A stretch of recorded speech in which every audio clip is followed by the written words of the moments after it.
Tank sucks ass right now, but it's not a surprise as to why. Throughout the history of Overwatch, the amount of AoE healing has increased, only made worse with immortality abilities. The game became less about cool plays and more about denying cool things from happening. This made supports the only fun role to play because it was the only one that felt like it had any impact, while the skill floor was just lower in general. It was hard for DPS to get picks and even harder for tanks. To combat this, Blizzard created a DPS passive so things would die again, but this passive benefits some more than most.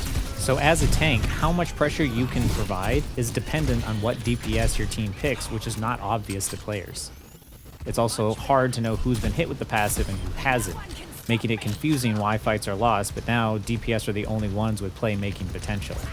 Tanks, on the other hand, didn't really benefit from this, and are now dependent on their supports hitting their immortalities and DPS applying the passive, and instead of giving chances for tanks to actually make plays and get kills, they buff tanks' ability to be a punching bag for longer. So now you have to sink all of your CC into them to even defend yourself, and odds are, they still aren't ever going to kill anyone without help.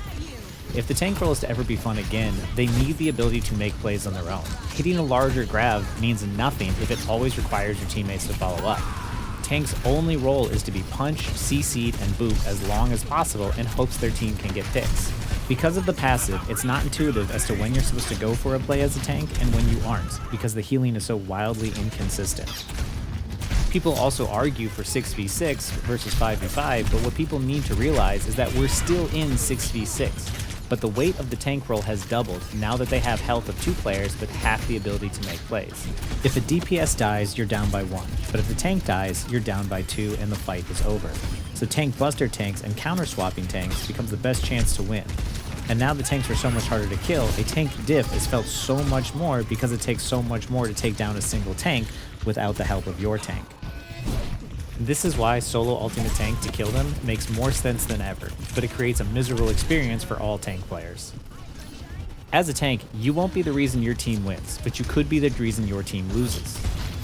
We need to get rid of the DPS passive, nerf healing, revert the headshot damage reduction on tanks, and change how immortalities work to have more skill expression. So that way there's more risk, but there's also more reward. And more than anything, give player agency back to all roles and heroes rather than limiting it to just a few.